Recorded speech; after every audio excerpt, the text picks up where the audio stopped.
Hoy en Memorias de Pezos vamos a hablar de una de las civilizaciones más antiguas del mundo, de un lugar que ha pasado por muchísimos acontecimientos históricos y que es uno de los países más importantes en la actualidad. Sí, amigos, hoy os contaremos la historia del enorme gigante que está disputando la hegemonía del planeta a Estados Unidos. Hoy en Memorias de Pez, la historia de China. Vamos a ir muy atrás en el tiempo para poder empezar este vídeo, ya que junto con Egipto, Mesopotamia e India, China forma parte de las 4 civilizaciones más antiguas del mundo. Y es que parece que la primera dinastía de la China antigua pudo surgir alrededor del 2070 a.C., aunque más que una dinastía fue un conjunto de clanes que vivían alrededor del río Amarillo. Esta se llamaba la dinastía Xia, y lo cierto es que a día de hoy aún se duda de su existencia, pudiendo ser simplemente una dinastía legendaria. Es lo que hay cuando nos vamos tantos años atrás, que resulta difícil saber lo que sucedió. La dinastía que sí sabemos que existió a posteriori fue la dinastía Shang, alrededor del 1600 a.C., una civilización que subsistió gracias a la agricultura, la caza y la ganadería, y que acabó por montar una especie de sistema feudal. Al igual que en Egipto, las estepas y desiertos circundantes limitaban los contactos exteriores, así que la cultura china primigenia pudo desarrollarse sin apenas influencias. La tercera dinastía que llegó al poder fue la Zhou, a partir del año 1046 a.C., y esta es muy importante ya que durante este periodo se desarrollaron las filosofías tradicionales chinas, el confucianismo y el taoísmo. También se dio una explosión artística que se manifestó en la construcción de templos, algo que sucedía también en las otras civilizaciones del mundo. Tras un periodo conocido como la primavera y el otoño, que fue bastante sangriento, a pesar de lo bonito que suena, y otro, llamado el de los reinos combatientes, China quedó desintegrada en un montón de estados independientes, uno de ellos dominado por la dinastía Qing. Pues resulta que durante los reinos combatientes, en el 221 a.C., los Qing conquistaron todos los estados en una lucha ferocísima y unificaron China por primera vez en su historia en un imperio. Este imperio, con múltiples idas y venidas de distintas dinastías, llegaría a durar más de 2000 años. Casi nada, ¿no? Pues con los Qing, que no duraron mucho, se realizaron enormes proyectos de construcción, como fue el inicio de la Gran Muralla o el ejército de terracota. Estos tíos, que usaban mano de obra explotada a punta pala, se las tuvieron que ver con un líder campesino llamado Liu Bang, el cual les derrocó y acabó por fundar una nueva dinastía, la dinastía Han. Y los Han sí que duraron bastante, unos 400 años aproximadamente. Esta dinastía fue conocida por un hito fundamental: iniciar la ruta comercial hacia Occidente con la ruta de la seda. En su inicio, los Han permitieron más libertades que los Qing, y además se bajaron los impuestos, así que la población pudo expandirse y crecer hasta más de 50 millonazos de personas. No obstante, también se generó un sistema burocrático que acabó por explotarle en la cara a los emperadores, y en el año 9, un funcionario llamado Wang Mang consiguió dar un golpe de estado y establecer otra dinastía que duró 14 años. Eso sí, los Han volvieron al poder y se cargaron al usurpador este, aunque los siglos siguientes no serían tan estables como los de la primera fase de reinado Han. Por esta época, por cierto, también se introdujo el budismo en China, gracias a la ya mencionada Ruta de la Seda. Pero todo se acaba, y la dinastía Han también. Tras una serie de levantamientos populares que coincidieron además con catástrofes naturales como las crecidas del río Amarillo, el imperio se dividió entre los 3 líderes regionales: Cao Cao, Liu Bei y Sun Quan, y cada uno controlaba distintas regiones. Así llegamos a un momento crucial en la historia de China, que ha sido narrado en numerosos libros y películas: los 3 reinos. Tras la epiquísima batalla de los acantilados rojos en el 208, Cao Cao murió y se montó un Cristo del copón, en el que los 3 reinos se dieron de leches y se aliaron entre sí para pegar al tercero. Todo esto se resolvió con la aparición de Sima Yi, el clan de los Sima, afines a los Cao, un tipo que logró conquistar todos los reinos y volver a unificar China momentáneamente bajo la nueva dinastía Jin. Sin embargo, esto no duró mucho, ya que a partir del siglo III, las regiones de la zona del norte de Yangtze comenzaron a independizarse en un montón de tribus que no dejaron de darse de piñas entre sí. Por su parte, en el sureste los Jin mantenían lo que se conocía como el Imperio Jin del Este, hasta que fueron derrocados por otra nueva dinastía en el año 420, la dinastía Liu. Parece que estos chinos no paraban, ¿eh? Y la cosa se iba a poner aún más complicada. Los siguientes 200 años son un lío de narices, un montón de conquistas para un lado y para el otro, que llevarían finalmente a la llegada de los Sui, que acabaron por unificar otra vez toda China. El clan dinástico gobernó 39 años y su gobierno fue similar al de la primera dinastía imperial. Gobiernos duros, con grandes proyectos de construcción, como el Gran Canal de China o la reconstrucción de la Gran Muralla, y que terminaron en una rebelión. Y al igual que sucedió en el pasado con los Han, la rebelión que se comieron los Sui acabó con su reinado. Es curioso que se repitiera este ciclo tantos años después. Un periodo de caos, un reinado corto y brutal y finalmente un reinado largo y próspero que se daría tras una revolución. Pero esta vez sería la dinastía Tang, liderada por Li Yuan, a la que llegaría al poder en el 618. Esta dinastía llevó a China a un punto culminante de su civilización y a una época dorada de la cultura cosmopolita. Además, el budismo se convirtió en una influencia importantísima en la primera fase de la dinastía, aunque al final de la dinastía, los Tang se convirtieron en intolerantes con religiones extranjeras. Este periodo Tang solo estuvo interrumpido por el reinado pasajero de la emperatriz Gu Zetian, que fue la única monarca soberana en toda la historia de China. Ojito a ese dato. No obstante, tras este periodo de prosperidad llegó una fase llena de guerras civiles y ataques de otros imperios. Al igual que sucedió en el pasado y sucedería en el futuro, los Tang también tuvieron que hacer frente a los invasores que venían desde las estepas del norte. Por si fuera poco, también acaecieron un montón de desastres naturales que llevaron a largas hambrunas, y tras una rebelión conocida como Huang Chao en el 874 las capitales imperiales fueron capturadas. Años más tarde, un militar, Su Wen, mataría al último emperador Tang y fundaría su propia dinastía, la dinastía Liang. Así que, otra vez, China volvía a estar dividida en un montón de reinos, y evidentemente todos estos reinos se volvieron a dar de palos y se formó otro lío del copón. Este periodo se conoce como el de las 5 dinastías del norte y los 10 reinos del sur. Ya con este nombre os podéis imaginar el panorama. ¿Y cómo acabaría todo este embrollo? Pues con la llegada al poder de la dinastía Song, una dinastía durante la cual se desarrolló mucho el comercio y se generalizó el uso del dinero. Su mandato llevó una inmensa movilidad de personas que se fueron mudando a grandes ciudades.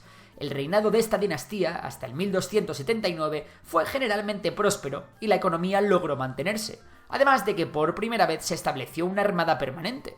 También se consiguieron importantes logros tecnológicos como la invención de la pólvora o de la impresión de la madera. No obstante, a la dinastía le llegó el ocaso con la victoria militar de los mongoles, y China fue conquistada por primera vez por invasores extranjeros. Así, los emperadores mongoles, de la que sería la dinastía Yuan, fundada por el nieto de Genghis Khan, tuvieron que gobernar una sociedad muy distinta a la suya. Como era de esperar, la situación se volvió muy inestable, y esto fue agravado por otras inundaciones del río Amarillo, que provocaron, como no, hambrunas. Y no nos olvidemos de que la peste también llegó a China. Así que repitiendo el bucle eterno que se daba en China, de la estabilidad se pasó a la inestabilidad y numerosas rebeliones sucedieron en los años del gobierno mongol. En el año 1368, un líder rebelde funda la dinastía Ming y logra expulsar con éxito a los mongoles. Este tipo, conocido como Hongwu, moriría a los 71 años y se cometería la bestialidad de quemar a docenas de concubinas para enterrarlas con él tras su funeral. Para que veáis lo bestia que era esa gente por aquellos tiempos. Bajo la dinastía Ming se vivió una era de gobierno disciplinado a la vez que de estabilidad social y se construyó una vastísima flota que llegó a ser de las más fuertes del mundo. Además se siguió ampliando el Gran Canal y también la muralla china y se fundó la ciudad prohibida en Pekín. Y a ver si adivináis qué pasó a continuación.